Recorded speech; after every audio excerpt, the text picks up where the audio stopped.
appreciate your time. I know you're busy because, well, it took me 6 months to get on the schedule on your appointment book. No, it wasn't quite that long. Yeah, but, well, Ashley guards you. Ashley for making that happen, and I'll pat myself on the back for following it up because, you send a request and then you don't hear anything and you don't want to be a pest, and then next thing you know, you drop the ball. So well, I'm glad to be here. Oh, appreciate it, man. Yeah, appreciate you, my friend. So tell us a little bit about, like, I don't know, start at the beginning, the day you were born.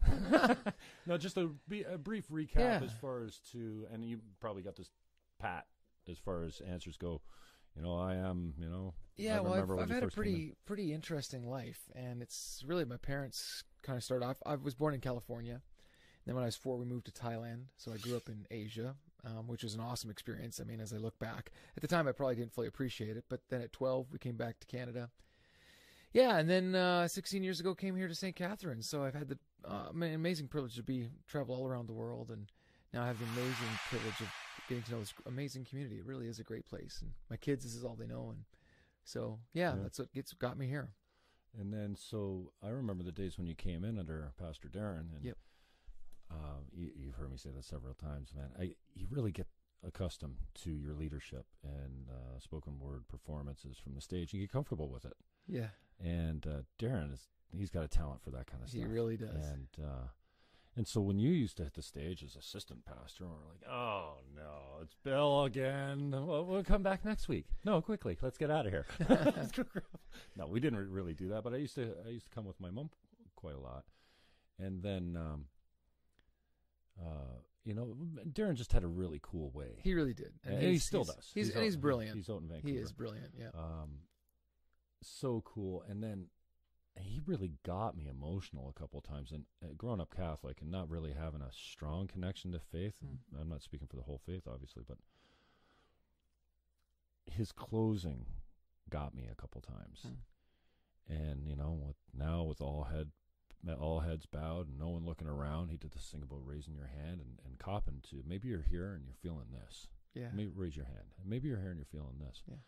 Well, this flood of emotion come out of me. I'm like, I remember going home to my mother. I went with a girlfriend of mine after having a great experience with the Abrahams, yes.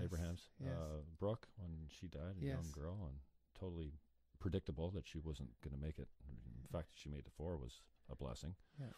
And the celebration of her life really got me. So when a girlfriend of mine said, you should come to church with me, I said, oh, where do you go? She said, Central. I'm like, oh, I love that church.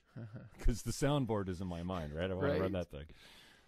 And then so I remember going home after that experience, after Darren brought me to tears in church. Like, I'm not just talking choked up. I was just, I say destroyed, not destroyed, but you don't expect to be emotional all the time. As men, we don't seem to be that way that much, although I see you on stage getting emotional quite a lot. And then I said to Mom, what's all this about? Yeah. Oh, that's just God coming into your heart. And it wasn't until later Pastor Topping said, well, he explained the difference between the head and the heart. And when it moves from head to heart, whether it's love or knowledge or just peace, the spirit can really mix you up. So well, I think it's because we're all actually wired for it. I think we're actually made to experience something more than just the physical. I think that's why so many people are longing, looking for something, some kind of meaning or purpose, and so they try to find it in all kinds of things. We say, what's the purpose for your life? And we're trying to attach ourselves or feel this more. And I think it's because it's in us. It's the way we were made. And so when that part of us becomes alive, it's almost like it lays dormant, and then all of a sudden it comes alive. And when that part of you is fed and becomes alert, it's like, whoa, there's a part of me that I didn't even know existed. And that's when it really happens. That's the coolest part. Mm-hmm. Now, speaking about, feeling comfortable with your pastor, and then sure, and I kind of joke, but I think a lot of people feel that. It's like, oh, well, the main guy isn't here today, and I'm going to have less of a message.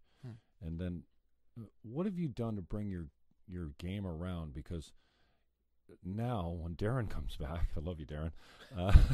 Is he watching? I'm like, oh no, Darren's here, because he's not like, wow, you've raised your game to a point. I don't know if it's just my comfort with you now. I know that your speaking has come a long way, because I'm so critical that way. So I wonder what you've done in your professional capacity as spokesperson from the platform that's made everyone else, me, for everyone else looking up and go, geez, I hope Bill's back next week, including a guy like Darren. Now when he comes in and guest speaks, I'm like, we love you, Darren. Yeah. I don't remember you using notes. He's like, this one was a tough one. And then I went back to a couple old sermons. I'm like, oh no, he does use his notes. Yeah, all the time. So I see you referring to notes, but I don't see. Yeah, well, I think for all of us too, there comes a point when you actually get to step into who you really are. I think there's an authority that comes with that, a comfort level, and once you really know, and for me, everything comes down to the why. Why do you do what you do? What motivates you? What drives you? And I think when you're given the opportunity to really be fully you and engage in you, I think that's what becomes attractive. And I think a lot of people have that part of them hidden. They don't explore that. So for me, yeah, there's obviously a skill part that I've developed and worked really hard at, but it's more of walking in confidence that this is what I was made for. And I think it's hard because it's not tangible. You can't put your finger on that. But when people are speaking or communicating and they really are convinced, and it comes out of a place of deep authenticity, that this is just my real thoughts. It's really me. And it's always risky to put yourself out there like that, because again, right? You're criticized at every turn. Everyone's analyzing. We live in a society and culture that gives nobody a break. There's no breaks. There's no grace. Like, you screw up, it's on the internet forever. And so it's really hard to be really authentic. And that's why I look at a lot of our politicians or public speakers, and you think, man, is that really you? And when you kind of feel like it's a show, or they're just trying to say words that they've rehearsed, it doesn't work. And so I think I've just said to myself, I'm going to just be me and really share only what I believe. If I don't believe it, I'm not going to say it. And if I don't practice it, I'm not going to say it. I think that's another thing that frustrates a lot of people. It's like, it's that hypocrite thing, right? It's like, okay, you said this, but it's not really authentic. I don't see it in you. So I think it's a combination of things. Stepping in your authority, practicing a lot, but then also just being who you were made to be. And I think that's where I'm at. And so I wanted to touch on some of the work, because when I describe you as a heck of a leader, because I see it everywhere. I see it in the parking lot, and I joke, I taste it in the coffee. and I hope it's a good taste.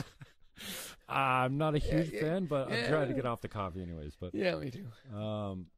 Leadership obviously comes naturally to you, and or maybe doesn't. Maybe you got to work really hard at it. But I think you're a leader or you're not. You don't learn to be a leader. You don't learn to be a mentor. You don't learn to be an influential person in your community. You got to work hard at that. But some of the community work that you've done, we talked about the frogs. What color are they again? Red. Red frogs. Talk a little bit about that. Yeah. So. Well, I think when you get opportunities, great leaders take them, and I do think you can develop your leadership. I think there are skill sets that you can acquire, and I think in some extent we're all actually called to be leaders in some capacity. But you're talking about like high influential leaders, and it's funny because I would never consider myself one of them, but I do try to take every opportunity that's given to me. And so moving here to the Niagara region, one of the biggest questions is, what can I do to make a difference? Like, what can we do to make this a better place than when we came? I think if everyone lived with that simple motto, like, I've come into this world, it's a gift, it's called life, I'm breathing. You may be struggling through something right now, but the thing is, I believe that you can turn that around. And then the real question is why am I here, and am I going to make here better? And so for me, that was a really big deal. And so my story really is couched in my mom's story. My mom grew up in a really, really bad situation. Alcoholic, abusive parents. She tells stories of how when her parents would come home with all their friends, they'd have to hide in the closet, because it was so toxic. And they'd wait until everyone passed out, and then they'd sneak out and try to find food to eat. This is my mom at 8 years old. She's trying to raise. She's become the mom of her sister and her two brothers. And then one day she gets invited to this little country church, and for the first time in her life, she hears these words: "You're loved, you're valuable, you have purpose." She'd never heard that before in her life, and it radically changed her. Now, it's interesting because at this church they had a contest for a bike, whoever brought the most. So she'd never owned a bike. She grew up literally in poverty, and so she said to her parents, "Oh, we got to go get this bike." And it's a kind of a funny story now looking back. I mean, they gave the bike to her brother anyway, which is, is typical of that dysfunction. But through that experience, it changed that whole side of the family, and I wouldn't even I wouldn't exist today, obviously, if that little church hadn't loved people. So we just decided to do that. So here for us in the community, we want to help kids and love kids and give them opportunities that maybe they wouldn't. So one of the big things that we do is we work with an organization called Community Crew, and the big thing that they do right now is lunch angels. They go into schools and they give kids nutrition. And of course, I mean, physiologically, if you don't eat, your brain doesn't function the way it should. And some of these kids already are starting off on the wrong foot. So we thought we could do something about that. You may not be able to do everything, but you can all do something. Like I just tell people like that, you may not be able to change the whole world, but you can change the world for one person. You really can. And so for us, we just do with Community Crew. We go into these schools and we just give them lunch, and it seems like a small little thing, but it's actually a really big thing, because who knows what kid in that class is going to be the next Prime Minister of Canada? Who knows what kid in that classroom is going to be the great next scientist who comes through a breakthrough that changes humanity? And so for me, I'm really passionate about reaching kids. And so that's what we do. We just go into schools, we give them lunches, and it's a really good thing. It's a really good thing. Cool. Bill Markham's my guest. Actually, Bill, what are you reading these days, bro? What are you passionate about? Well, I read a lot of leadership books, obviously. Yeah. I'm constantly trying to develop myself that way. And I actually am kind of a Jordan Peterson junkie right now. Oh, dude. So I'm kind of... Not the only one. Yeah. Does that make you a sexist, intolerant bigot? I hope not, because I'm not. Aren't we all that? Yeah, exactly. Aren't we all that way? I mean, ways? the thing about it is I really hate labels. I really do. I think labels are a way of putting another person in prison. And we do that all the time with people, because the label carries with it all kinds of innuendos that aren't necessarily true of that person. I don't think you can ever define one person by one label. And I think it's just way more complex than that. So what frustrates me about the labeling that's going on is that I don't want to be labeled. I want to be understood. I'm a person. And so, yeah. So I think that's one thing I think a lot about is, how do I break down labels and get to know people? And what I've learned is if you actually take the time to hear a person's story, there's beauty in every story. Sometimes you just got to dig really deep, but there's something in everybody that's worth listening to. Everybody has a story. And so, yeah, so that's some of the things I've been reflecting on. What's been the draw for Peterson? New information? Because I think, you're thirsty for knowledge all the time. Yeah, well, first of all, I think he's brilliant. Mm-hmm. And I think he has a deep conviction. I love when somebody's really passionate and to who they are. I think he's just decided, you know what, this is what I am and what I believe, and I'm going to share it. And I think there's something really powerful about that. There's a lot of people who just jump on bandwagons on and off. There's other people who find their identity in other people. But when you find your own identity and go, this is who I am, and that's awesome. I love that. And of course, I love some of his thoughts. He does a whole series on the Bible, which, I've spent my whole life studying. And I find his interpretations fascinating and interesting and different. So, so I've been watching a lot of that. The psychological significance of the Bible. I mean, walking with Noah was profound for me in so many ways. And I just love, at some point early on in that podcast, and I think I've listened to just about everything he's done, and to a point, and some of the videos and podcasts multiple times, because he's highly intelligent, and his language is a little bit above what I'm used to. Right. I understand it, but sometimes I have to hear it a couple times before, and sometimes I got to look up a few words. Yeah. And so when he made the comment, there's probably a dozen or 1,000 things that you're doing right now that are keeping you from becoming a better person, and these things. Yes. And there's an equal number of things that you're doing that you're not doing that you should be doing. Yes. And it was just so simple. He's like, stop doing the things you know you shouldn't and start doing, even if, if it's smoking, okay, there's an addiction there. Let's pick something simple. Yeah. And this idea and these memes of clean your room. Right. This idea, and I'm about halfway through 12 Rules for Life. It's a lot easier to read than his first Maps of Meaning. It was deeply psychological and kind of technical in some spaces. But clean your room before you go out and try and change the world. What gives you the right to think that you have any purpose fixing anything when you have your backyard's a mess? Yeah, or there's dust bunnies under your bed. Well, exactly. Well, Jesus said it this way, take the plank out of your own eye before you look at the little speck in someone else's eye. I think what I like about him, too, is that I think a lot of people who are religious separate the sacred or spiritual, whatever, and the material, the tangible. And they see these as two totally separate entities. But I think what I like about Jordan Peterson is he's actually marrying the reality that we're these holistic beings. I think there is a psychological element. There is a practical element. I love that part of it, that actually we're a complete being, and how you are as a being impacts everything else. So get that part right. I love that. Yeah. What do you are you hearing a lot in his presentations that you're going, oh no? Is there anything you disagree with wholeheartedly as far as what you've grown, what you've known to be true? Yeah, I don't know if I would say that so much. I think my approach to everything is to be really open-minded, and my approach is to hear what the intent is. And so, of course, in any presentation, even my own, I'm sure there are things that you could say, oh, you could pick that apart, pick that, I don't like this, I don't like that. And of course you're going to find those. But at the end of the day, if you can respect a person for what their intent is, the motivation with the driving force. And so I think, yeah, to be honest with your question, I haven't found anything that I'm like, oh, I can't take that at all. That's completely disgusting. There's nothing like that. Mm-hmm. You're not easily offended. No. Well, I think people who are easily offended are actually people who are really insecure.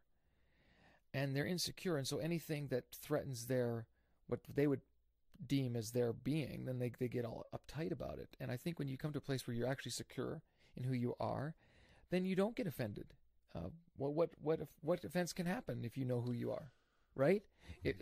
Great point. If I call you a term that you're confident that you're not, correct, then it's like if I call you gay or a lesbian or something and it doesn't apply, then you look at it with bewilderment. Correct. It doesn't offend you. Correct. But if I call you stupid, correct, then that's something that you've been told that your whole life, or you're not quite confident of your intelligence, then it triggers.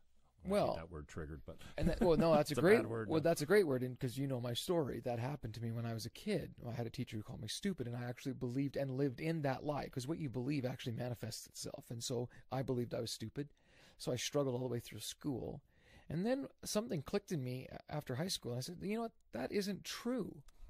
And actually, that's the empowering reality when you know, okay, someone calls you something or says something. Okay, your first reaction shouldn't be to retaliate. Your first reaction should be, okay, what if that is true?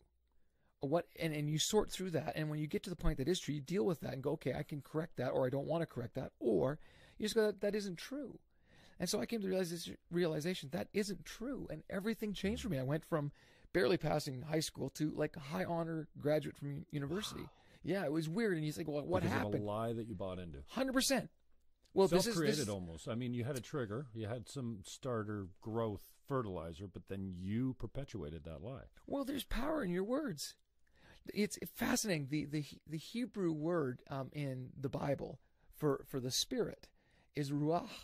And when you say it, if you put your hand to your face, you can actually feel the force of it. It's this idea that your words carry this force, this power. And that's why, in my opinion, God's word is so powerful. And people don't understand that. When you can read it or you can listen to it, but there's power in spoken words. So when you hear truth, that's what you were talking about with how you felt with Darren. You hear something and it elevates you. It's like, wow, that's a possibility that I hadn't thought of before. And I think that's the power. Power of speech creates possibility or crushes. It elevates or it diminishes. And so for me, when someone says a word to me, because I get words at me all the time, some very nice and kind, and others not so much because of what I do. Right. I go, okay, what if that is true, and what can I change, and what is not? And then you're right. There is no offense. There is no offense when you can live that way. Mm-hmm. Staying with Peterson, I've been obviously drawn in to all of his work, and I think he puts it best. People came here for the controversy because it was the pronoun issue. I think that drew me in first, or drew me to I saw him on Rogan. I think I'm a huge Joe Rogan fan, and it's kind of inspired this long form interview, commercial free type of, it gives me an opportunity to really go in depth and get to know the people I'm talking to and the subjects. Peterson's teachings on the big five personality type has got me really digging deep into it. And I'm partway through his future authoring, the past authoring, future authoring program that he does, and I think he claims it's got about a 20% reduction in dropout rates with high school and college students. Knowing who you are, who you were, and what happens if you stay on the same path, and what you can look forward to. But the big five personality type is fascinating to me from the standpoint that, first of all, I find it absurd that you can't say men and women are different without being sexist these days. We're different.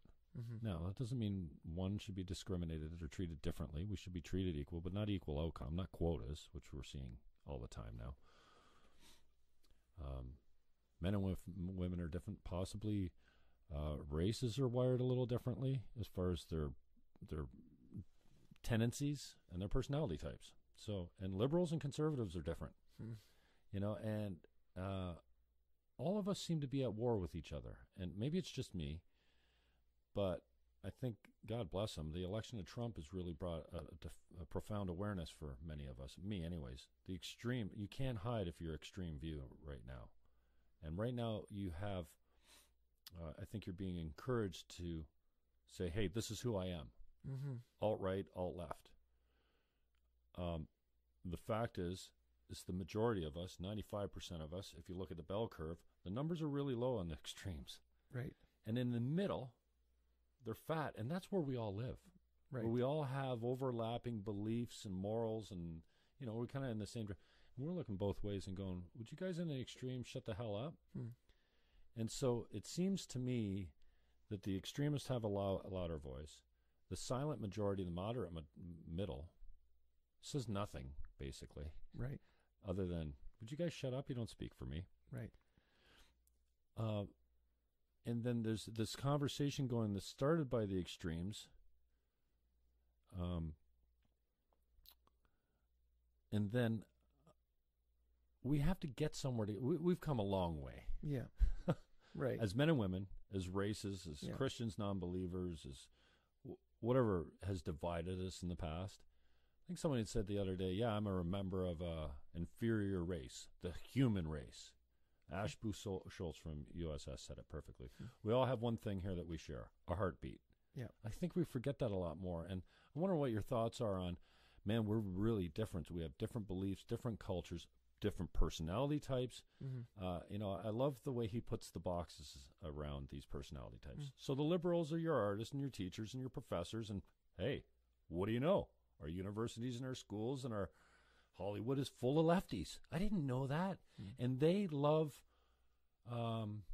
creativity, open borders, free thinking. They used to stand for free speech. They don't so much anymore because now speech is hate, right? Hateful.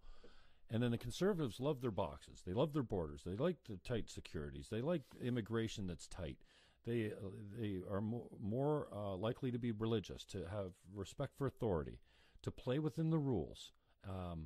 They run the businesses. The liberals run the businesses that they invent, because the righties don't have a creative bone in their body. Right. The lefties have all the creative.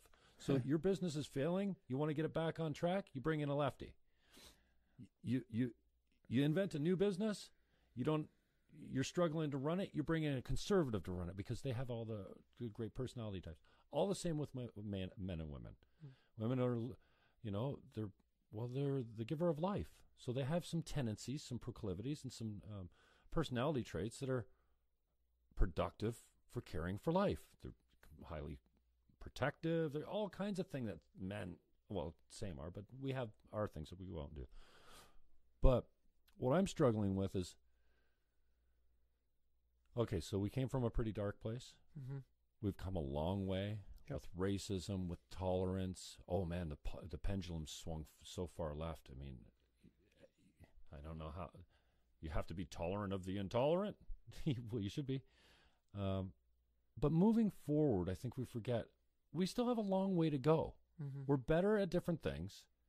And how are we going to bridge that gap to a point where we can actually continue to make life better for ourselves moving forward? I just see a huge ideological political divide between men and women, between Muslims and Christians, between believers and non-believers, and maybe not so much, but just profoundly right now, the difference between the right and the left, especially in the States, but in Canada too. Mm-hmm. And we are bitterly defensive of our positions. And this is, I don't know, I've seen a lot of people like me that once were in one political ideological camp.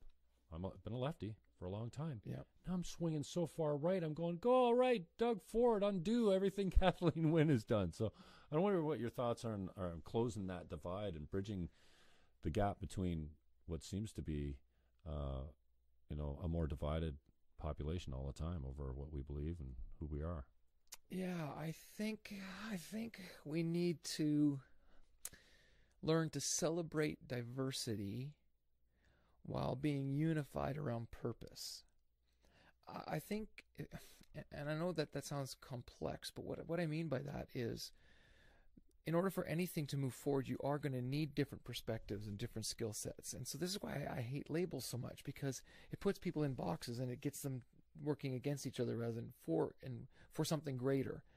And I think the greatest aspects of being a human, when we're at our best, is when we're able to put aside our personal preferences to accomplish a goal that we could not accomplish without each other. I think that's when we're at our best. And so I think Canada's great at celebrating diversity, but not maybe necessarily around a unified vision. Like, I guess the question would be, what are we trying to accomplish and why? What is the end game in all of this? Is it just to yell at each other? Is it to push your agenda? Is it, and if we could come up with a reason to exist, and I think this is, as much as I hate war, I think it unified nations, right? It gives them a unified purpose. And you see, that's when people get together, or when you see a natural disaster, right?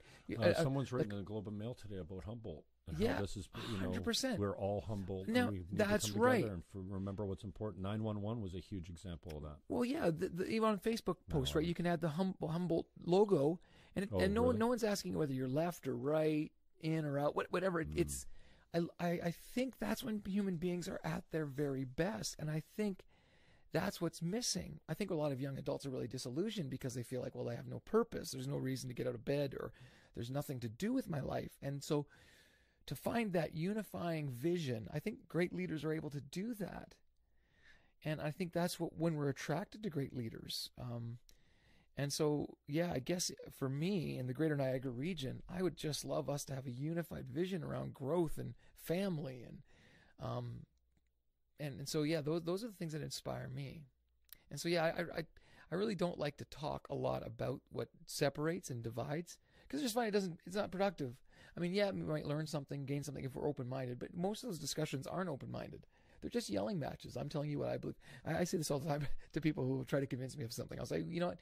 You've trained yourself to answer every question I'm going to give you, so we're not going to get anywhere that way. And the truth is, I've been trained to answer any question you're going to give me, so we're not going to get anywhere that way until we strip away the ideologies and get really to the heart of it. Like, what motivates you? Why do you do what you do, Jim? Like, what drives you? Who are you, and what are you trying to accomplish? And then if I understand that and you understand me, maybe that's when the two of us figure out something we can do better. So I actually think that what we're doing right now is actually a celebration of that. You and I have a friendship. We have a connection. This is something you're passionate about. I like talking. So we come together and we hope together that this actually, someone out there listens. It changes maybe the way they think, helps them become a better person. That's our why. And if we were just arguing about ideologies, we wouldn't get there. But if we as human beings could just stop the tension and start celebrating, okay, how do we accomplish something better together? I mean, that's when the magic happens, right? I think that's when we're really at our best. Danny Lamb gets in here. He's watching live on Facebook. Thanks, Danny. Great line. I don't want to be labeled. Yeah. I want to be understood. Great conversation here. Happy I tuned in when I did. Now, labels are wholly appropriate, though, and so are stereotypes. I mean, in the States, many Mexicans are gardeners, landscapers. Right. That's just, they've been drawn to that. There's 45% of them are. Now, yeah, but is that something they've been pushed into? Yeah, absolutely. Right. So but it doesn't make it untrue that many people are, and just like the stereotype, or not stereotype, but the personality types, we have proclivities and natural tendencies. I know, but we won't break the cycle if we keep the label. Right. So because we say, well, that's true, well, then what happens is you set up a system that actually forces that to be true. If we said, it's the same with people who come into Canada who are highly educated from all over the world, and we say, well, you weren't trained at our school, so you're not good enough to be a doctor or a lawyer, so you got to go through this whole process again. And so when you label that, you actually create reality. That's the problem with labels. They do become true. So I was told I was stupid. It did become true. So that's why I hate labels. I'm thinking, well, if we could just strip those away and go, okay, let's get past the label and get to the person. Because there's a lot of Mexicans, if you want to use that label, who are highly intelligent and would be great CEOs in companies. But because we've made it restrictive, companies aren't open to that. So we create these realities, and that's what I don't like. It's the same with men and women. I know we are different physiologically. There's no denying that. But again, when we label this or that and we hinder, it was like for the longest time women weren't allowed in the workplace, not because they aren't smart. They're brilliant. As a matter of fact, we need more women in the workplace, but they weren't allowed because they were labeled as, well, home, stay at home and homemakers. So that's the problem with labels. And that's why I'm so passionate about it. I don't want to be labeled, and I don't want to label you, because it actually restricts and refines and confines you rather than elevating you. Unless you're going to use a good label, like, you're amazing. That's a good one. I'll take that. It's this idea that all discrimination is bad, too. Well, we use discrimination all over the place. Like, I have a tendency for women I find attractive. I can't do anything about that. Right. I don't. Right. But maybe. Where does it become? Where's that line? I'm looking for a specific line, but there's fair discrimination. You can discriminate against intelligence. Employers do it all the time. Right. But unfair discrimination against your faith or your skin color or what have you. I mean, that's unacceptable. But discriminating over intelligence has been acceptable for some time, and nobody ever says, well, I'm unfairly discriminated against because I have a low IQ. Right. Well, I think what you're hitting at is actually what I call wisdom. There's always still a need for wisdom and discernment, and those things are in life. When you meet people or in social constructs or you're going through life, you need to be able to navigate. Yeah, is this person safe or dangerous? You need that wisdom, or I need a specific skill set for this. So wisdom dictates, okay, you fit that better. I think wisdom elevates. Wisdom is appropriate. It's discrimination. It's when it's unfairly put on you that, right? And I think that's where I prefer the word wisdom. You must use wisdom to navigate life, because there are dangerous, toxic people, and there are situations you shouldn't get in, and there are certain people who deserve to be in certain spots than others. That's just wisdom dictates that. But when you're not allowed to be in a position because of discrimination, or you're not given opportunity, that's the problem. I think this is what Jesus came to fight against. I think he came to fight against any time we restrict and define and limit human beings. And I think that's why he was called a friend of sinners, because he was willing to elevate people beyond the social status that had been put on them. Labels were common in his day. Oh, you're this, you're that. And he actually saw people. And so he offends people all the time because he's hanging out with people. You're not supposed to hang out with that kind of person. Why? Because here's the label. And he's like, well, but they're a person. And I think that is the secret sauce. If we could see people honestly the way God sees people as incredibly valuable and incredibly worth investing in and listening to, I think we would change the world. I really do. You spoke about common purpose. What do you think we could rally around? And I guess you got to rule out love your brother. I mean, everyone should be doing it. And I think we're not very good at it. And, you know, I often push back against when, I don't know what verse it is love your neighbor like yourself. Yes.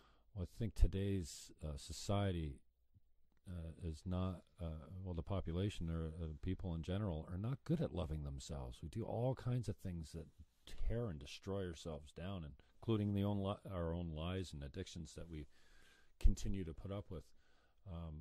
What do you think a common purpose would be?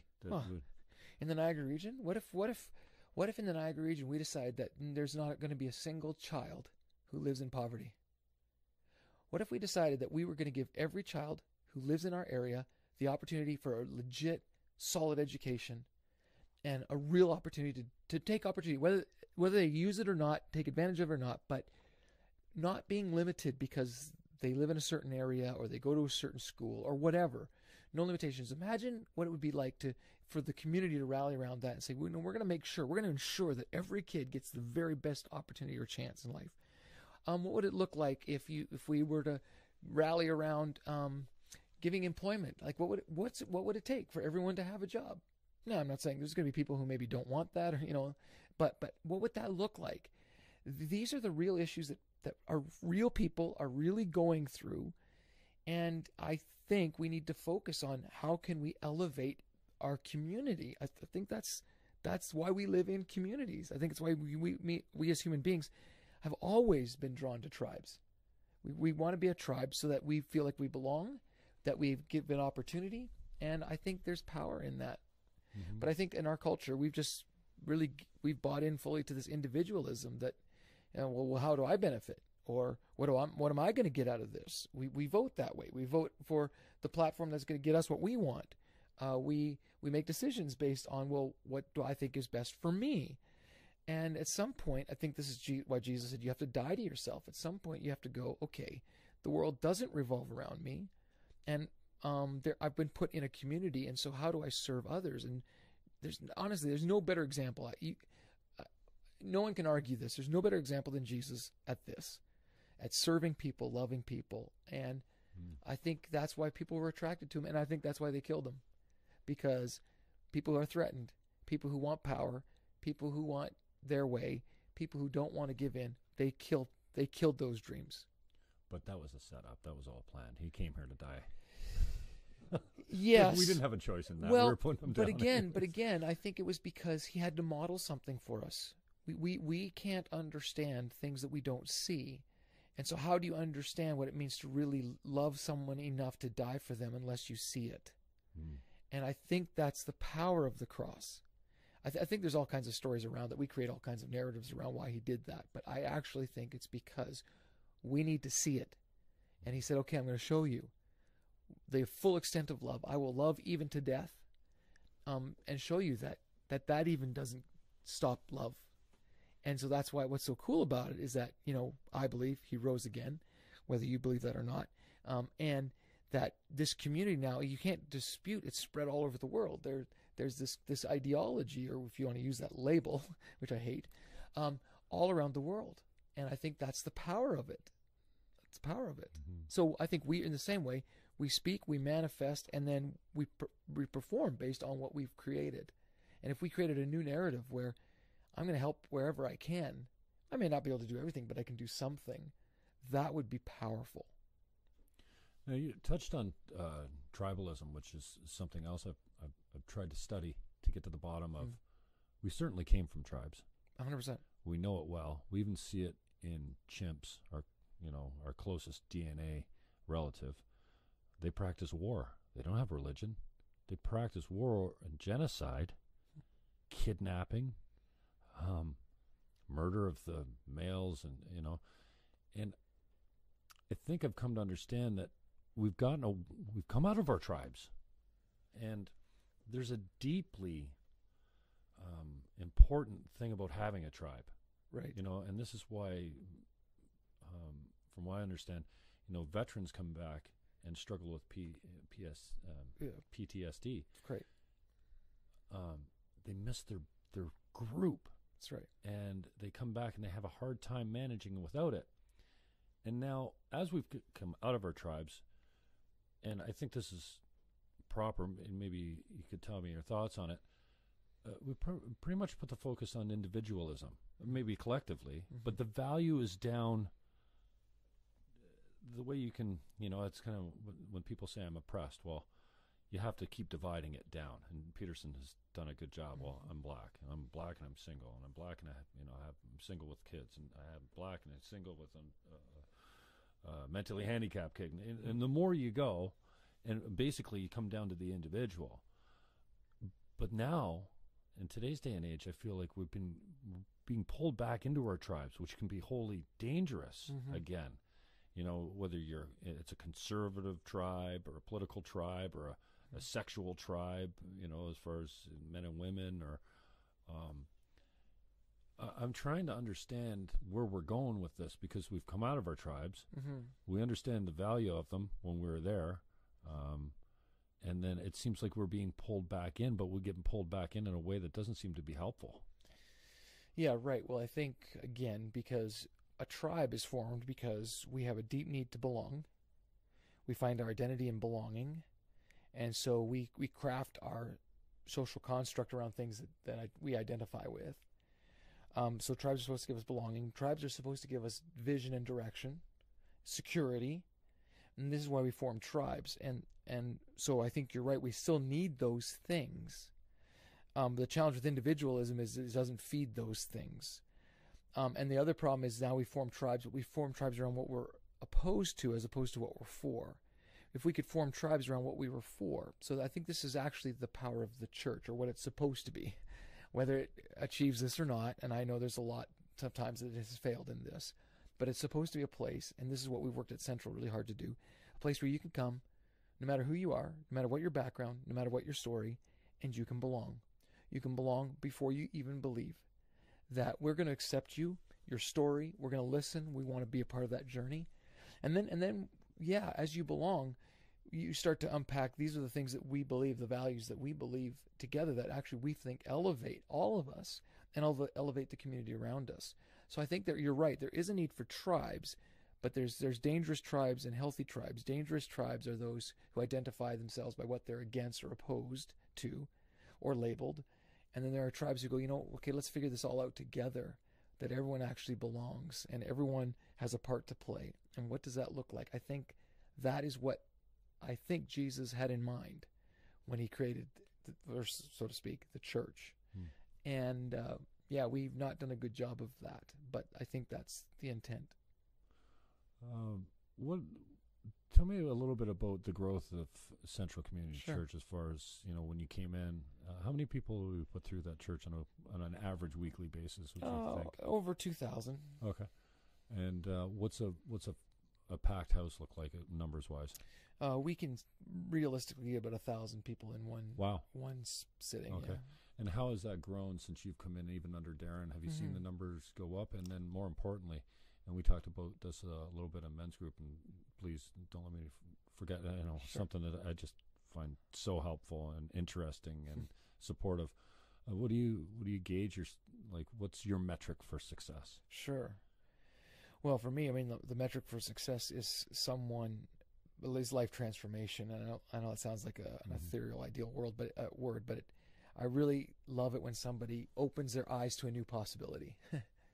And I've seen that in you. And so I think that's the power of the story. And for each person, it does look a little bit different. But when we got here, there wasn't really a clear vision or direction. And so I think the first thing you need to do in any organization or any family. So if you're watching and you're in a family, if you're watching and you own a business, if you're run any kind of organization, the very first thing is you need a really clear vision. You need a really clear why.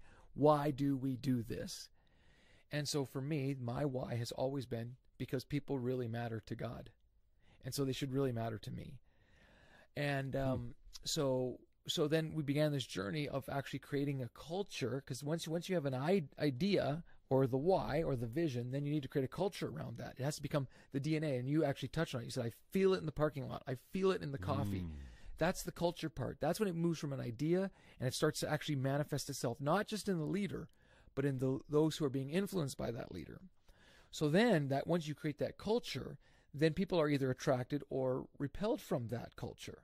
So for us, we've worked really hard at Central to create a culture where, you know what, you really are welcome. You're welcome, and we want you to feel like you belong, and we want you to feel like you matter, because you do. And we want to hopefully, inspire you with a new possibility, a new way of thinking, a way that will actually propel you forward as a human being. Because I actually believe that everyone is created in the image of God. I believe that. And so I think that part of us needs to be awakened. So, so why have we grown? I think, there's an organizational part of it. As you grow, each time we hit a growth barrier, we started at about 400, then we went to 700. That was a growth barrier. Then about 1,100, 1,200. And each time you hit a growth barrier, you got to restructure. You got to reorganize. You're talking about weekly participation? Yeah. Okay. Wow. So then you got to reorganize. You got to reorganize because what you do. So, and just let me stop you there. Yeah, sure. So when you first came to town, you were putting about 400 people a weekend? Yeah, there's about 400 people who'd come on a weekend. Yeah.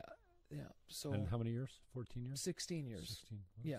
And so we've hit our next growth barrier, and I actually believe we're going to break through that, and we're going to see a dramatic growth spurt again. But every time, so so going back to this vision, no matter who you are watching this, you need to ask yourself personally as an individual, what's the vision for my life? Like, why do I get out of bed? And it can't be to pay bills. I mean, you're made from way more than that. Don't settle for that garbage. Then the second thing is you got to go, hey, what's the vision for my family? And if you're the leader of that family, whether you're a single mom or a single dad, or you live in a mom or dad, whatever, you got to why do we exist? And then you got to think of for every organization, and then it's got to become part of the culture. So growing up in our family, my kids always heard, well, this is what Markhams do, and they come over and they say, well, I went to my friend's house and they do it this way, and I'm like, that's awesome for them, but that's not what we do. So you really create a sense of value and belonging, and I think that's why Central's grown, to be honest with you. And how do you see do you ever attend other churches' services around town? I'm very good friends with a lot of the pastors around town. I wonder what your take would be on how the service, because that's the public presentation. Sure, of, correct. What draws you in or doesn't. How Central might be different, because I've seen a shift, and there's been a huge shift in me as well. To I don't know this Furtick style, for lack of a better term. People that don't know Stephen Furtick, the pastor at Elevation Church, again, charisma, deep, a good-looking young guy with game who doesn't just read from and he's got a style that's really like he gets wound up. Yeah, he does. I love that. I don't know why, because I'm not a rah guy. I've never been when it comes to church. But do you think there's a new communication style, or a new, I don't know what they call it, as a cross between celebration and entertainment? I don't know. I know what you're saying. The old school guys will go, oh, yeah, well, it's not. Christianity isn't all about the rock and roll show. Yeah, I think the word you're looking for is relevant.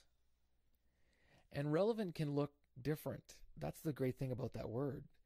Relevant means I've taken the time to really understand who's in my community, and I've really taken the time to think about what would meet their need, what would be relevant or interesting or engaging to them. And I think that can look a lot of different ways. And I think there's a lot of great churches in the Niagara region, I really do, who are relevant. The other word I think you're looking for is authentic. So Stephen Furtick, I will never be Stephen Furtick, because he is who he is, but he is authentically himself, and he's very relevant in the sense that he's engaging. He talks about things that I actually want to listen about to. So I think we've worked really hard to be relevant. And I actually think, despite common misconception and labeling, that the Bible is relevant.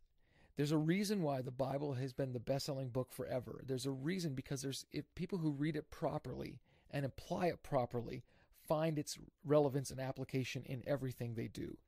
And I think when churches struggle is when they actually stop understanding that the Bible actually is relevant to their context. Because culture is always changing. Context is always changing.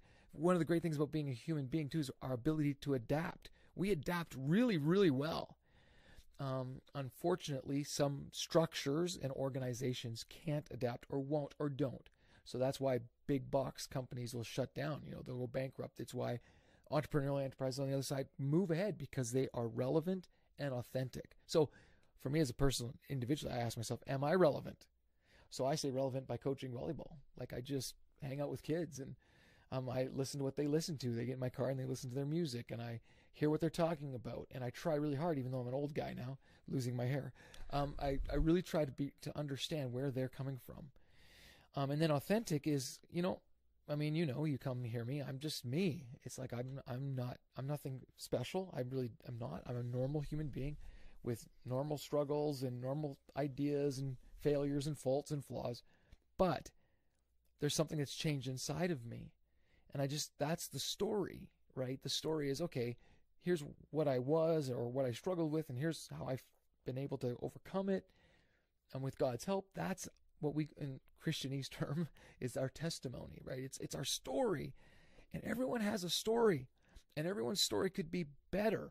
And I think God wants to infuse his story with our story. So it's like his power with our story to make something beautiful. I think that's, again, where it's at.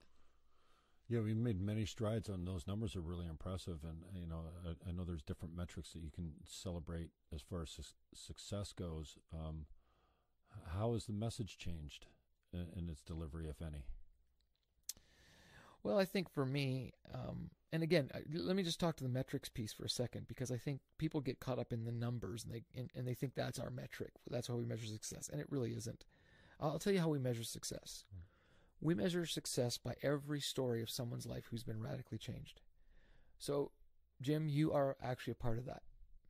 The fact that we're sitting here talking, the fact that we're friends, the fact that we hang out on Thursdays is a successful metric for me. I think of our buddy Peter, who passed away recently. Yeah. And Peter, this Dutch guy, and used to yell at us from his balcony in the parking lot because we were too loud playing the music in the parking lot when we were doing kids events. And then one day his granddaughter comes to our church, and her mother can't bring her, so she asks her grandpa, "Can you take me to church?" And he's like, and he walks in, and he said he walks in, and the very first thing he felt, and the only way he could describe it was love. Right, I remember. And he'd never felt that. And then he came to our guys group, and it was a journey, a transformation, and then he passed away. But he passed away in this incredible peace. And so I think of stories like that. I think of stories of some of the kids from Lunch Angels who've come, and now they're bringing their whole family, and they've got a new perspective, a new outlook on life. They actually believe that they can be something. So for me, those are the metrics that matter. And I could tell you story after story after story of people who've come who are broken and frustrated and empty and lonely, and they've allowed this new story to become a part of their reality. And it's changed them because it's given them a new perspective, a new opportunity. So that's the real metric for us. But as far as communication, I think I just try to stay relevant. We're going to do a really fun series this summer. Fun series. Oh, yeah. Like you've been pretty serious lately. We've been really serious lately. And so we're going to do a fun series just talking about relevant topics.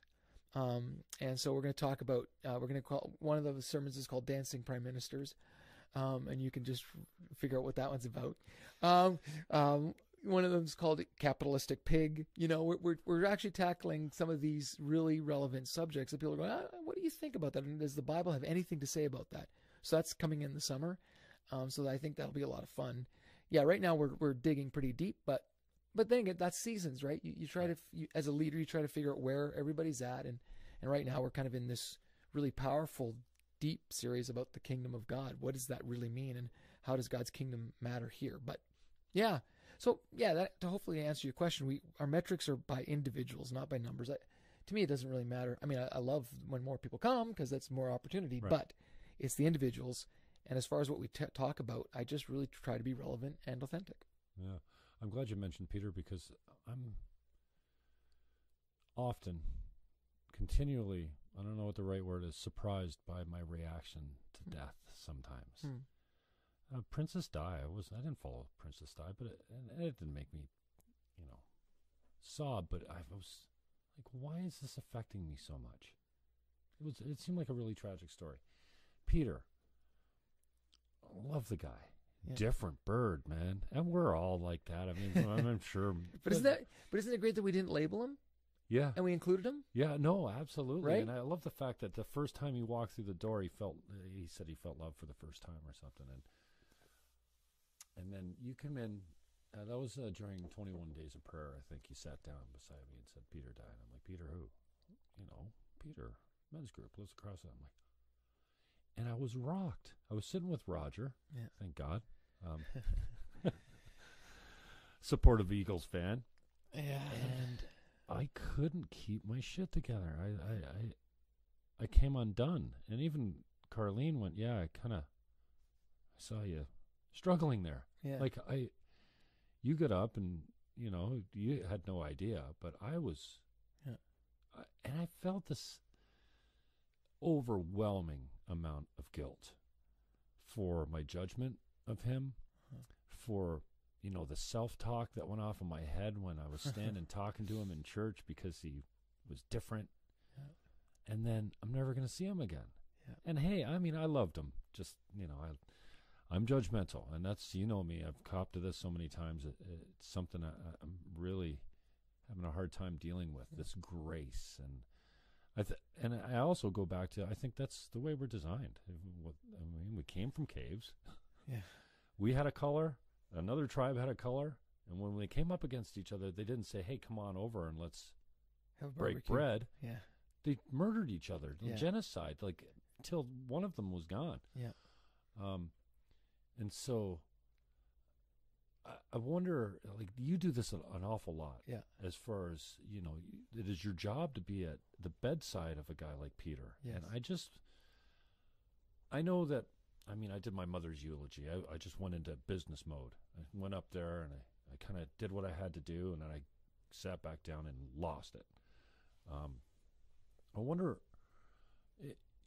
your thoughts on common threads of people. I just have a strong interest in people that are there at the last moment. My mother died in my arms. Right. That's only, I don't hope that I have all too many of those experiences, but you've been there when their last breath has been taken, hundreds of times? More? Yeah, maybe, yeah. I wonder what they're talking to you about. We all have these people that say, well, you know what you don't talk about on your deathbed? Yeah. Well, you've been to so many of them. Yeah. I wonder if there's a common theme or thread or Yeah. dialogue that I know, you must have some of the similar dialogues, but what comes from the dying that must strike you? Yeah, well, I want to touch on something you said first, and I think, the question is, why does death impact us so heavily? And of course there's the piece of loss, which is really important to grieve, but I think it's also a reminder of how valuable and precious life is. And then guilt is actually a normal part of the grieving process, because I think we realize, man, did I make the most of my life or my opportunity in that moment? And I think rather than a curse, that's a blessing, because it just puts a perspective that every moment does matter, and every decision you make does matter. That's how precious and valuable life is. But when you're with people in the end, it's interesting. What's interesting is not so much the person who's dying, but the people around the person who's dying. Oh, really? Correct. So when I have found that when someone is at peace with themselves and they're dying, and their family and friends are all around, there's actually, it's hard to explain, but there are two totally different realities. One is almost celebratory, because it's been a life well lived, and there's family and friends around who are celebrating what that life meant to them, and that's a beautiful, beautiful thing when you live a life well. And then there's the agony, the discord, the distress of a fractured and broken person, and people trying to reconcile how they're supposed to feel about this person they didn't really even like or love or didn't reciprocate that. And so I actually think in death, it's honestly just a reflection of our life. And so it's an encouragement to live really well. And when if you've never actually stopped to think about how you're living, please do. Please stop and consider, is there something more for my life? Please stop and consider that it does matter. It really does. You do matter. And I know you might be sitting there and thinking, who cares? Nobody cares about me. It's not true. We do. And we may not be able to do everything, but we can at least give you opportunity to experience a different perspective. And I think that's why at our church too, where so many people are actively involved, like, you know, when you come on a Sunday, you're involved. You help us with video switching, and you say, man, I love when I do that. Why? Because that's being alive. It's when you're actually taking whatever you're good at and contributing to something greater than yourself. You're really alive. It's when you live totally cloistered to yourself and only think about yourself that you actually rob yourself of this beauty. So I think at the deathbed, you see how a person lived. It's reflected in the people around them. And of course, there's some people in the end who are panicking. You know, they want to make sure that they're right, they're going to the right place or whatever. But I think that's just simply a reflection of the life you've lived. So live well. That's what I take away from it. It's strange to think of as, you know, the deathbed as being a beautiful place, but I think the first time I was exposed to it was my fiance at the time, our uncle Aldo Mantini, who was the inspiration behind Wellspring Niagara. Okay. And Mantini picked up, you know, we didn't have a cancer support center, and Aldo's, you know, he had to go to Hamilton for treatment, and took him quite often, and you know, she picked up the ball from the business standpoint as far as like making it important to her because it was important to Aldo. And they're Italian family. Yeah. And that room was, for lack of a better word, beautiful. Right. And I felt privileged. I didn't know Aldo all that well, but he was such a good soul. 31 years old. Right. And just a sense of humor that would get you every time. And he was the first one to throw a jab, which I love. Right. And sad and absolutely beautiful to be in that room at that time. And you know, I don't know, I often think of my mother's. It was beautiful to have her. You know, I wish she was still here, but she died in my arms. I mean, at least, you know, we had that. So I've grown on that in that department where I can find beauty in something. Brooke Abraham's funeral. Yeah. That's. Like, if it wasn't that day from my mother saying, you going to Derek, you know, thing for Derek and Sue and Brooke, like, okay, well, I'll go with you if you want. I wasn't committed to going. Right. I didn't even know Derek that well. Right. And I'm walking in and I'm like, wow. And back in the day, the drum kit was enclosed in a plexiglass room. Yes, it was. I'm like, oh, look at the video screen's like 20 feet wide. The platform is it's a rock and roll stage, man. Like, look at this place. We got carpeting, padded seats, central air. I didn't have any of that at St. Alfred's. Well, they had central air. I joke about being Catholic, but and now I completely brain farted on where I was going with that. But just the beauty of being in that moment with a life that's being celebrated. Yeah, and that's going back to the celebration of life. And without that, I'm not triggered to go back to Central when I know my girlfriend of the day says, well, you should come to church with me. I'm like, oh yeah, where's church? Central. Oh, I love that church because I've been there. And I remember Hank Stram, I think his name was on our dart team. His service was at Pleasant View. They had a 3-piece, one guy on violin, guitar, and like, I loved Hank, and he always teased me as he was an older guy, and he always had this thing of teasing me. I won't tell you what he used to tease me about. And that was the first time I was like, that was beautiful. Because all the funerals I had been to, it's not so beautiful. Right. There's so much, obviously, it's heartbreak and stuff like that, but that's, thank God. I mean, that was what brought me back. Yeah. And so I'm grateful for that experience, for sure. But well, and I'm just constantly reminded because I do see death, but I also see birth. I mean, we have lots of baby dedications, and I think that's just the cycle of life. And I think it actually forces you to ask the deeper questions about life that very few Canadians actually stop to think about. We're just so busy. We're so busy doing things that don't really matter that we don't ever stop and think about the things that really do. And so I was even thinking like little things like when I was taking my kids to volleyball, all the time, and making the most of those opportunities rather than, oh crap, I got to drive here again or do that. Or it was like, no, I get to be with my kids, or you have a conversation like this, and I value this because, okay, this is an opportunity for us to be together. And I think when you live life with an other's perspective, man, is it beautiful. You see things you didn't see before. And actually, it's funny, my wife is really good at this, Carlene. I mean, she's amazing at this, and so she's taught me a lot in this area. But just to value your time with people and to live a life that matters. Like, I just wish everybody would find that for themselves. How many volunteers you got rolling in every week in that place? Oh, hundreds. All at once? Yeah, I should know this, but because we have such a large staff, I have a great team that takes care of a lot of things. But I know that for a Sunday to be pulled off, there's hundreds of volunteers who are involved, all the way from our security teams to our first, our parking lot team to our serving team, the blue shirts, to the orange kids. It's grown teams. quite a bit too over the years. Oh, absolutely. And so yeah, we've actually grown past our capacity, and that's why we're building out on York Road, and hopefully that starts soon. But yeah, I think if you come and experience our volunteers, they love it.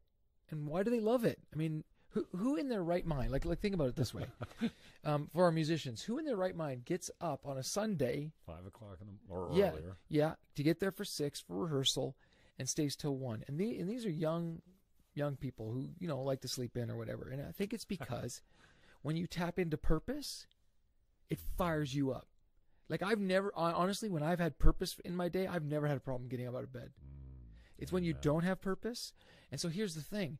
How do you create purpose in everything you do? Because not everything in life is necessarily driven toward purpose. You may be stuck in a job that you don't think there's any purpose in it, or you might be, stuck in a life situation that you don't think there's any purpose. And I would challenge you on that, because I would challenge you to open your eyes and look around, and the purpose is actually right there. You just don't see it.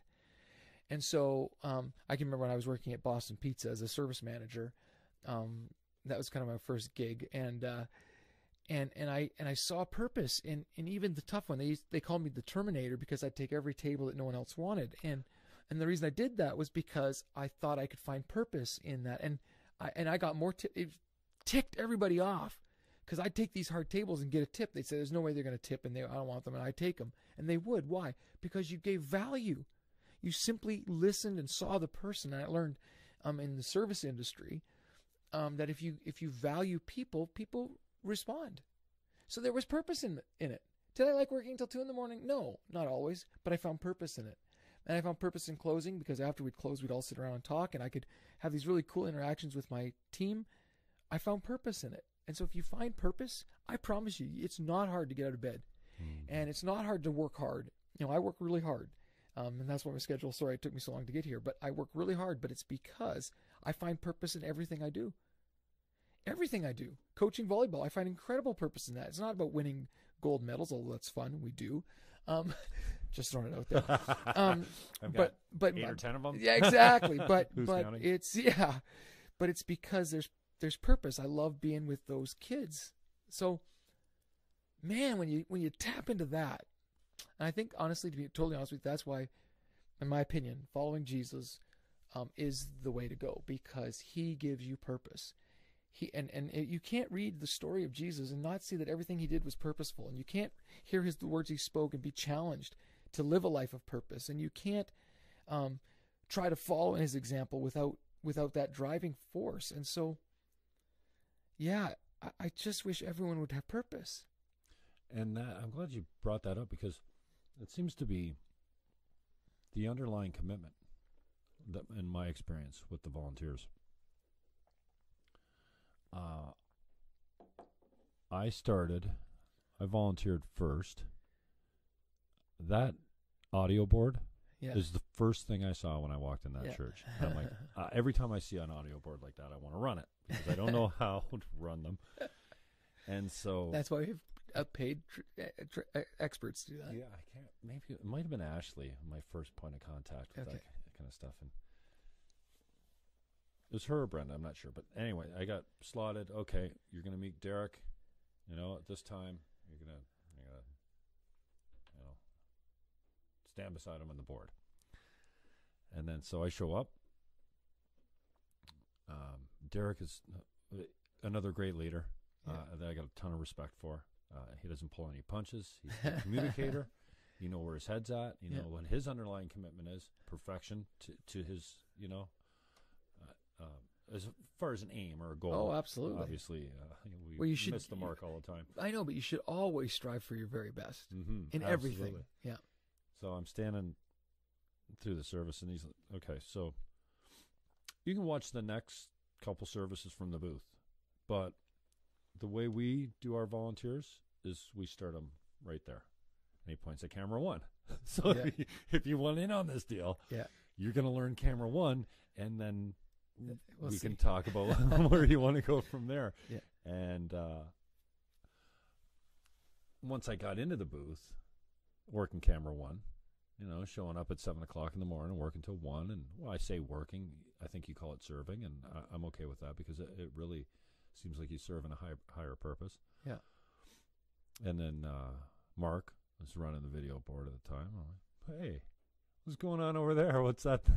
What's that guy doing with all those screens? Because, again, similar to the audio board, I feel like I have a mind like an air traffic controller. I can go around and start a bunch of jobs and actually work a bunch of jobs, maybe not effectively, but multitasking. And so my brain kind of is all over the place, and that's, I love the video because you're watching 5 or 6 cameras, you're communicating to your people, telling them what shot you want, you're making the switch. I thought, oh, this is easy the first couple times I got on it, but then I watched my performance. And thank you for the room to grow as a switcher, to all the people that have been my trainers and mentors and managers throughout my time at Central. Such a cool experience and I don't experience this in my work life. I'm an independent contractor selling real estate. I really don't have a business where we're all rowing together. Right. I haven't had that for a long. I've been a realtor for over 25 years, so that's something I really appreciate. And then the fact that we're all going in one direction is great too. But then the hearts of these people, and I've told you this story before, and again, I think it points to leadership filtering right down to the parking lot. I mean, I pull up with Charette, my girl at the time, and that used to be such what a beautiful place for us when we're, rolling together, and just, we couldn't get close enough to celebrate this, just sitting there. And so I pull up. I'm always driving when we're together. I pull up, and this guy comes up to to her side of the car. I'm like, what's going on here? Does he want us to move, or what's he doing? He was getting her door. Yeah.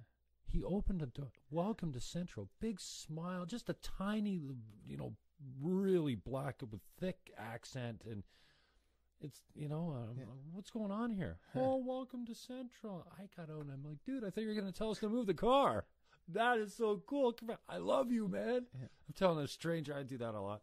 Hug this man in the parking lot and just tell him I love him and thank you. And so that's something that's really filled me up. And then once I got on video, I spent probably a year doing camera, and it's great. Move, zoom, focus. Move, zoom, focus. Move, zoom, focus. And I love the communication with the video director, even though it's mostly one way. You just do what you're told, and you execute the shot. And if he keeps saying camera 1, you're doing a good job. You got the right shot. If he's not going to you, you don't have the right shot. And then, but I came out of that booth there about 3 weeks ago, or maybe a month ago, and it was just like I'd come off the radio. I was higher than a kite, man. And I remember when I used to get done at the station, I'd come out of the station and I'd be like a kite, man. And you couldn't knock me off that game all day, because I just spent 2 hours on the radio. I did what I thought was a successful job, and different from how I watch myself on video these days. And I came out of that video booth going, oh man, this is so full. But you know why? It's because you tapped into purpose. You tapped into it. Expand on that, because I don't. Okay, purpose. Yeah, I'm making. We're all going the same way. We're making. We're bringing God to people. Maybe we make the videos look good. Purpose. I don't know. Yeah, and I'll tell you why. Because the culture at Central has always been, this could be the Sunday that, and we fill in the blank. This could be the Sunday that somebody who's just brokenhearted, something tragic has happened this week, comes, and all they need is to know that they're loved and accepted. This could be the week that a person comes in and they're wondering whether life is worth living, and they're actually even questioning that. And just so today we're going to get the opportunity to tell, no, you do deserve, you should live, and it's worth it. And this could be the Sunday that somebody needs a life transformation or needs to see a different perspective. This could be the Sunday that somebody's been asking their friend to come to for 12 weeks, a year, and they say, okay, fine, I'll come. And they're going to be blown away and surprised like you were when you walked in. This could be that Sunday. And what if this Sunday you could impact somebody in a way that would impact them forever? That's the culture we've created, that it says, listen, so that you're not just giving a cup of coffee, if you work in the cafe. You're not just wiping a baby's nose if you work in the nursery. You're not just switching dials, pushing buttons and switching dials. And because you hear my spiel, right, every week. You're actually doing something that could be the difference. So for you, video switching, there's people who watch all over the world. So what if that you do such a great job that people are engaged and they watch, and that could be the Sunday that they say, my life does matter. There is something more. So that's what purpose is. Purpose is when you tap into that thing that's bigger than you and you just jump into that river, and that's why it feels so great and why it's so easy, and you can spend 5 hours and you're like, well, that felt like 30 minutes. Because the torrent of purpose is so powerful. And so I think for us and for you and for anyone who's listening, just find that. And we can't find it on our own. That's our problem. We need help. And I think that's where the church comes in. It's a group of people who are trying to figure it out together. We're not perfect. We don't pretend to be. You know that. We don't have it all figured out. That's okay. But we're trying to figure it out together, and I think that's what makes it work. And I think that's what you're trying to articulate. It's purpose is when I'm doing something that's bigger than me. That's why when you go on a mission trip, if you ever get a chance, you got to go, man. Next time we go, I'm gonna personally invite you. You come with me, because there's something about that. Or if you've ever served and whatever, ever done anything good, that just done something that's good. With no expectation of what you're going to get back in return. That honestly, that is the highest high you'll have. It is, and you know this from personal experience, and I know it from personal experience. When you give something with no expectation of what you're going to get back, I don't care if I get a pat in the back. I don't care if they say thank you. I don't care if I get remunerated. I'm just doing it because it's the right thing to do. That is purpose, and that's awesome. Yeah. And it's funny you put it that way, because I just feel like, hey, I'm doing my job well, or I'm learning a new skill or something. I come out and I'm up here. I'm not really engaged in the conviction that, I'm making a difference for my fellow man. But today. you are. Yeah. So whether you acknowledge it or know it or not, you are. So that's what you've tapped into. See, here's the thing about it. Part of the thing is going into it without that expectation or knowledge. Really, well, I guess you should be conscious of it as well. They 100%. always remind us. 100%. That's why we remind you every week before we start. This is why we're doing it. This could be the Sunday, and it does matter. Man, it does matter a lot. And for me, it's always, we think our culture is so big, and like unless you're a superstar, you're nothing, and that's a lie.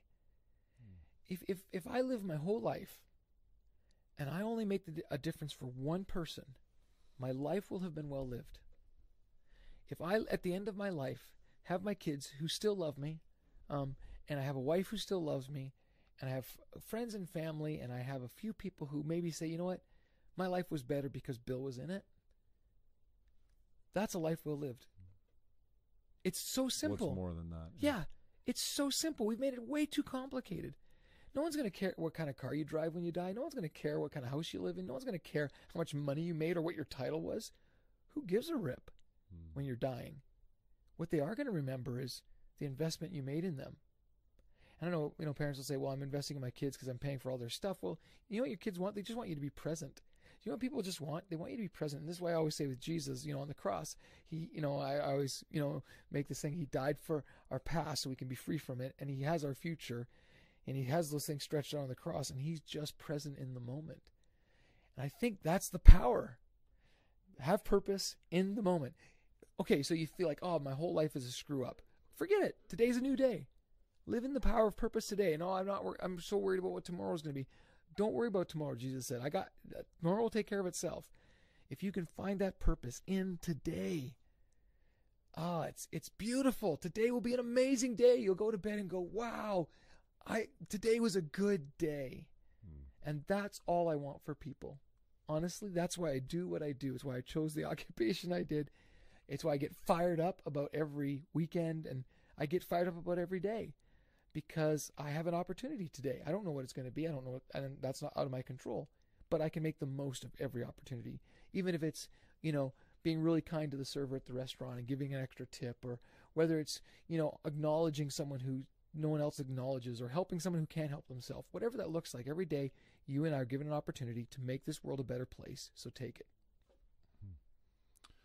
Did you have to overcome any stigma from the old Central, what was it called before?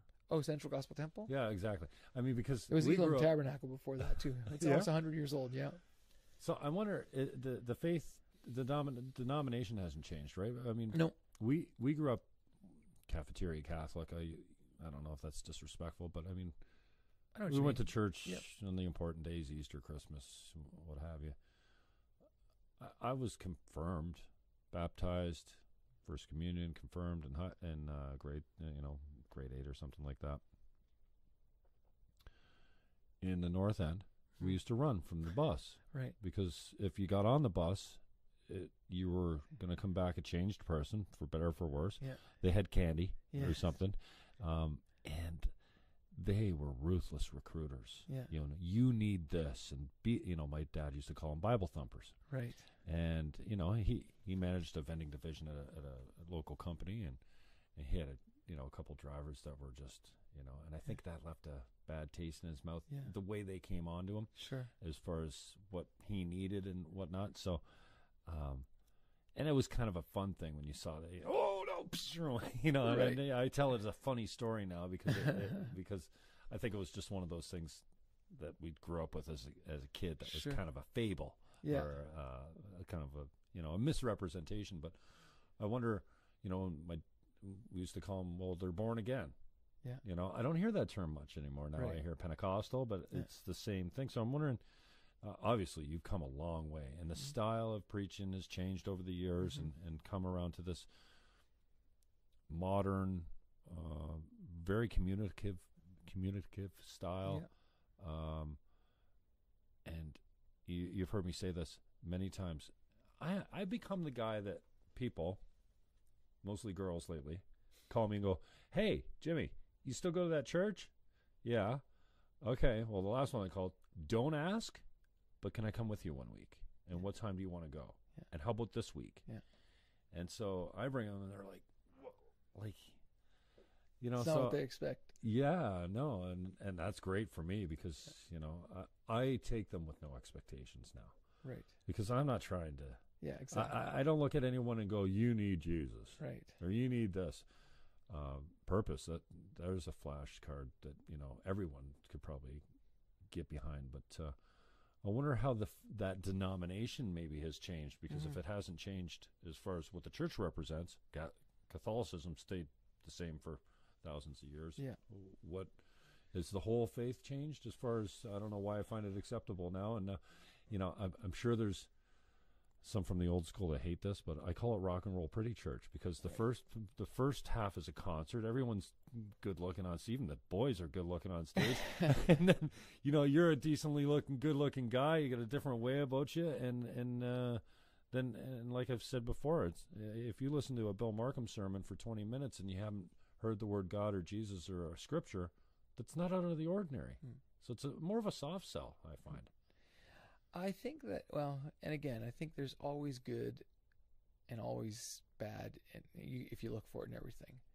And I think that's why I keep going back to the why and the driving motivation. And so I guess what has changed, if anything, is I am really passionate about helping people who have never been to church before ever feel like they belong. They're comfortable. They understand it. I've worked really hard in my language to go, okay, if I do use a term that might be out of the ordinary, we explain it and why. Because I want my friends who maybe don't go to church, if they were ever to come to church, to go, oh, this is a place that I understand and I feel like I belong.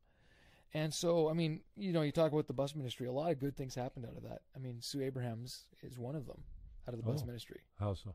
Well, she came on the bus. Oh.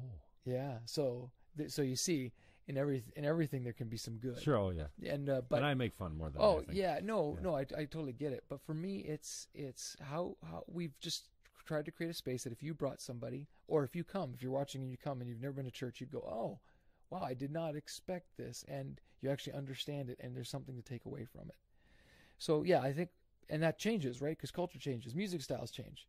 I mean, like, yeah, right. So we try as best we can to play music that you'd kind of maybe hear on the radio that wouldn't be out of the ordinary. Oh, the Imagine right? Dragons. I know. And David does I just know. a great job up there. And if people are watching, you've never seen it, go on our website, centralcc.ca, and just look at that, the Kickoff Sunday and the Imagine Dragons cover.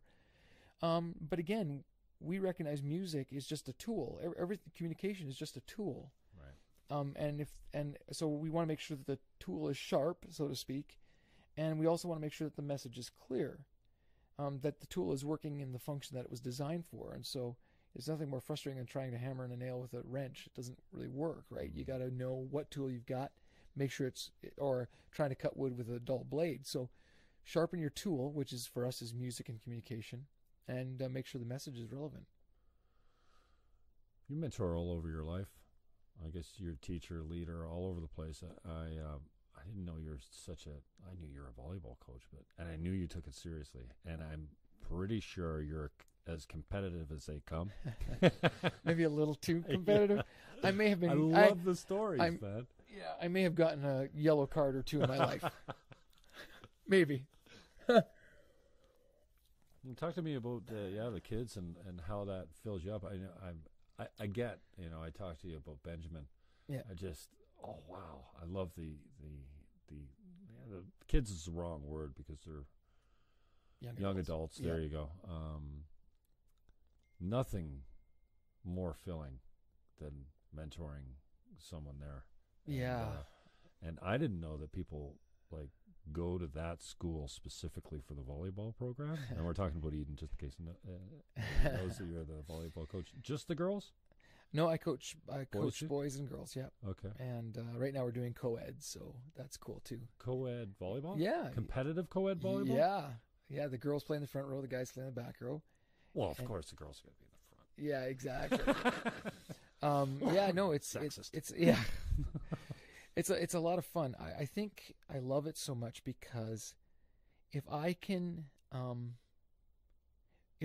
invest in a kid to the point where they actually believe in themselves, and to be honest with you, it's beyond volleyball.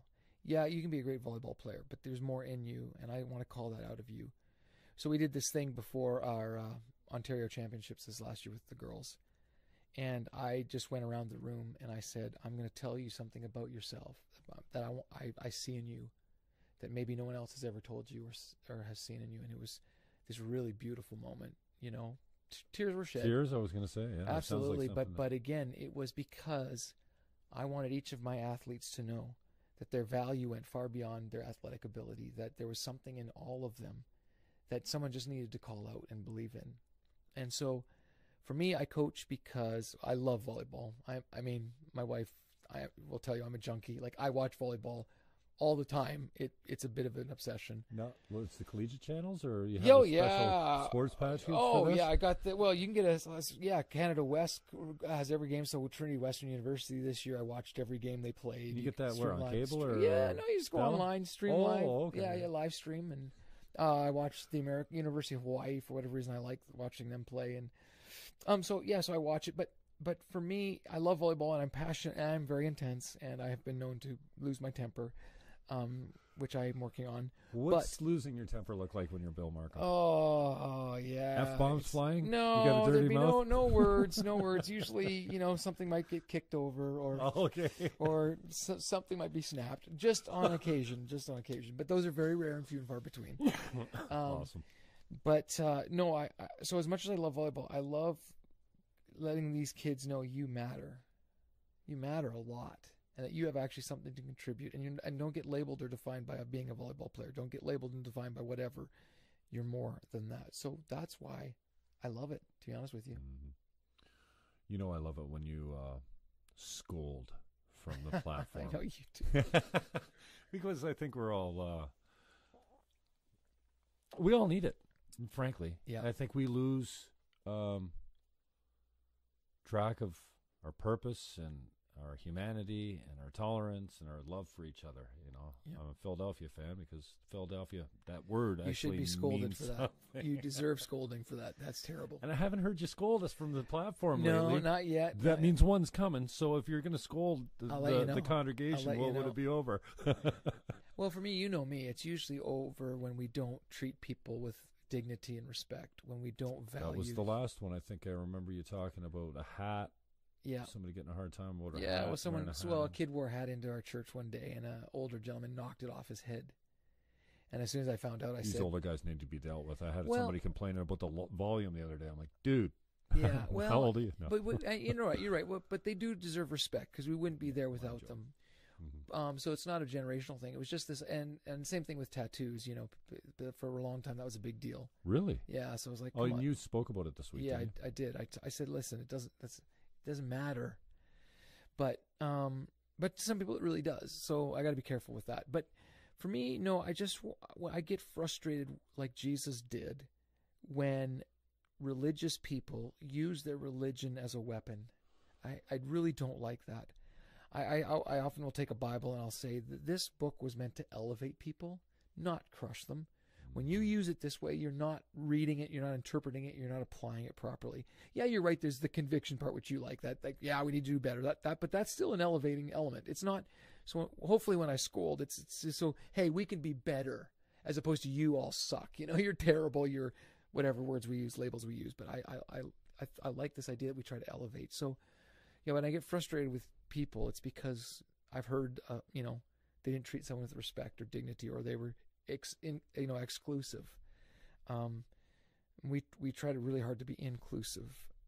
It doesn't mean that we don't have our core values and convictions, because we do, and we won't compromise. As a matter of fact, we're not getting a government grant this summer because we wouldn't compromise on some convictions, and because we refuse. You're not alone in that. What's that? You're not alone in that department. That was a Trudeau thing. Across the board, yeah. For the summer jobs program. Correct. Summer interns, and so we just by our own convictions. We felt like, yeah, freedom of speech and freedom of religion should apply to everybody, including us. Like I agree. No one should be discriminated against. No one deserves to be treated with prejudice, including us. And so, yeah, so we have our values and we stick to those, but we want to be inclusive and invite everybody into the conversation and into the journey. And I'm wide open to talking to anybody about their belief and why they believe that, and respecting that. And at the end of the day, everyone does have the right to believe whatever they want to believe. And we're not going to change that. I mean, we're not fighting that. So we just like to open up another possibility, have a conversation about another idea. Maybe you never thought of this. And so that's why I think, you talk about my communication. It's like, I want you to think about this, and because it's worth thinking about. And yeah, so I think that's what makes us kind of unique, maybe.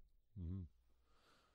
Can you speak to the new build at all and how that kind of came upon you, and how difficult it's been to stay on the path and stay convicted to something? I mean, there's got to be a whole bunch of question marks at the beginning of like, okay, how are we going to pull this off? And exactly. So Yeah. York Road is a new build, and I know there's been some processes that, need to be detailed out as far as before you break ground, but yeah. So it came out of this conviction, actually.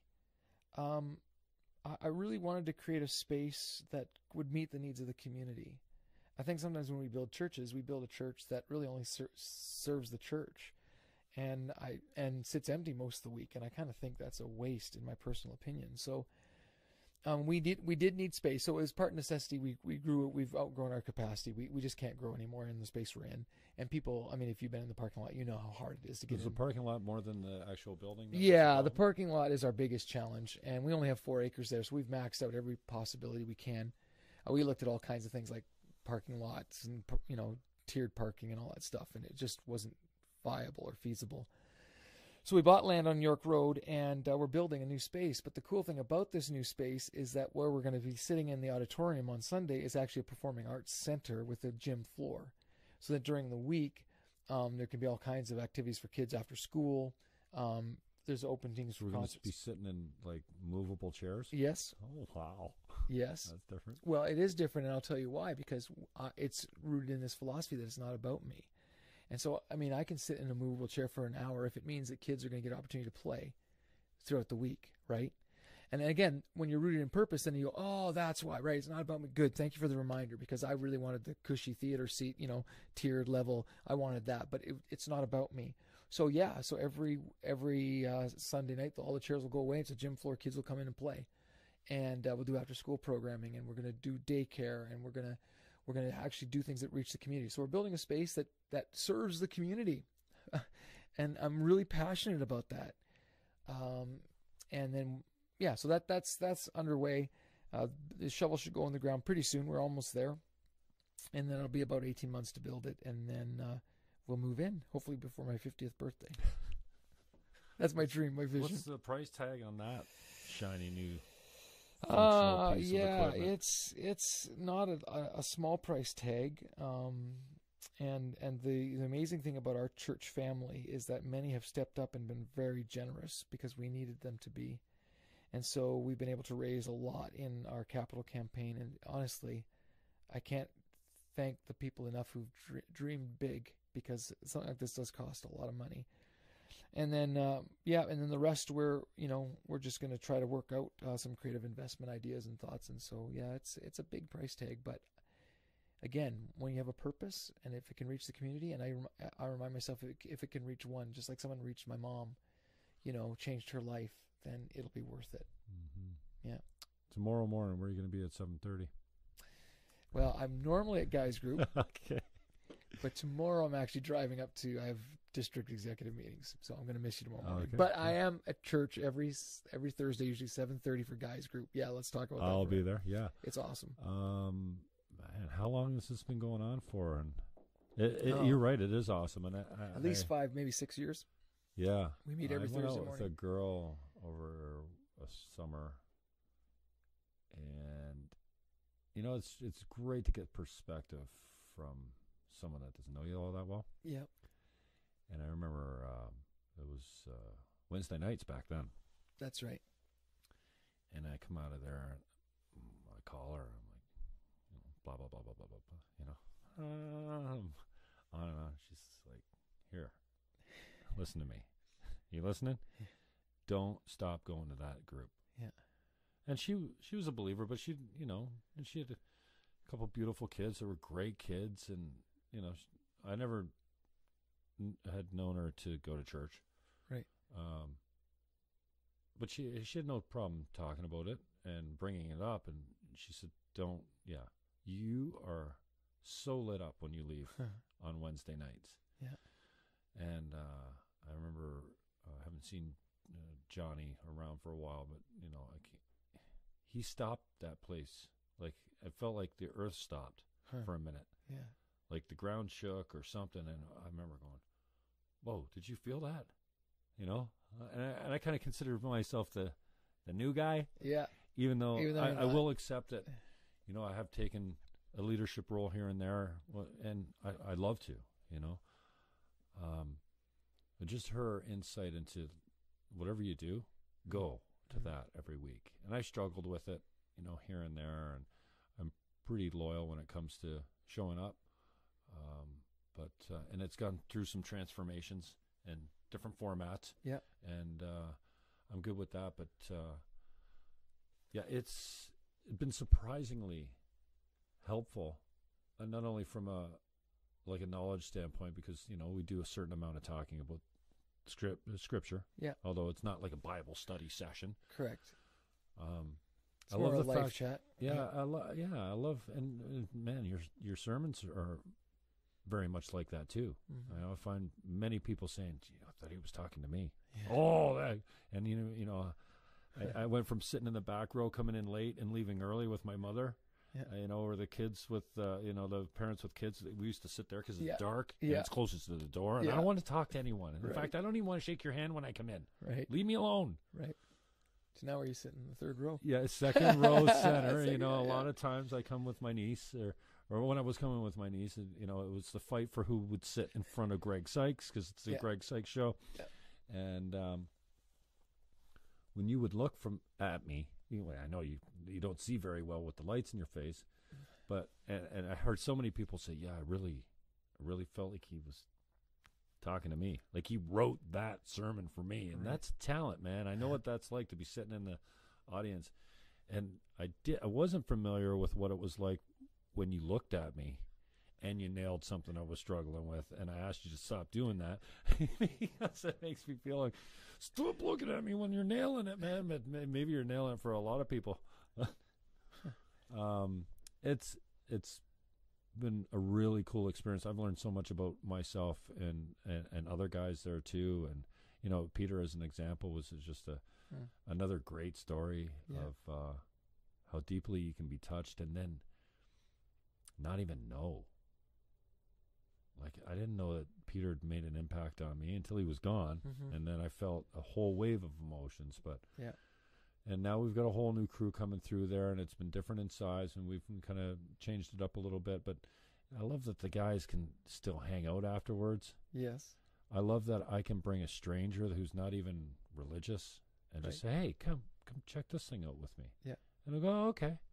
And for them to sit there and go, dude, this is really cool. Yeah. Supportive learning environment, and also a connection that I think is really maybe not missing today, but maybe not celebrated as much as far as men go. Yeah. Men celebrating men. We seem to have all kinds of groups designed for women, but not so much for the men. And then the stereotype and the label. Yes. You know, men don't talk. They don't communicate well. They don't get in touch with their feelings. Well, in our group, that's not true. Yeah.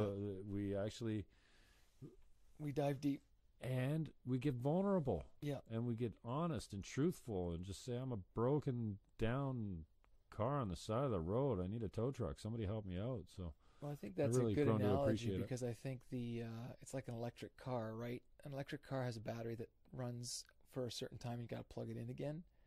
And I think we all need those places where we can plug in again and just, refuel our battery, so to speak, or recharge our life, be reminded about what really matters. And I think that weekly connection point for you is that it's that charge up again to go, okay, I can do another week, And so I think there's a lot of power in that too. Yeah, the connection between the guys has been an amazing experience, and something I've benefited from quite a bit. So I appreciate your leadership around all that, and I appreciate you coming in. We're coming up on 2 hours, so I'm going to cut you loose and get you out of here. Is there anything finally that you want to say inspirational to anyone that might be watching that's, I don't know, just if I could just encourage you that your life really matters, and you're important and you're valuable. And if you don't feel that, could I encourage you just to check out a church or ask somebody, talk to somebody. So I just want people to know that they really do matter. They matter to God and they matter to us. So thank you for letting me be here. It's been awesome. It's always fun talking to you. Yeah, I appreciate it, brother. Yeah. Thanks for the time and coming in. And it's been great. And good, we'll miss you on Thursday, but we'll see you next Who's Thursday. coming in? Johnny's coming in. John Gallo? Yeah. Okay, cool. Bill Markham is my guest. He's the lead pastor of Central Community Churches. If you're watching on YouTube or Facebook, you know already, but that's my old radio upbringing. Tomorrow, Sandy Annunziata, he's the chair of the NPCA and regional counselor for Fort Erie, elected in Fort Erie. So we're going to have some pretty good conversation with Sandy Annunziata tomorrow. Pick up where we left off with Dave Barrick on Monday. So thanks for checking us out. We'll talk to you soon.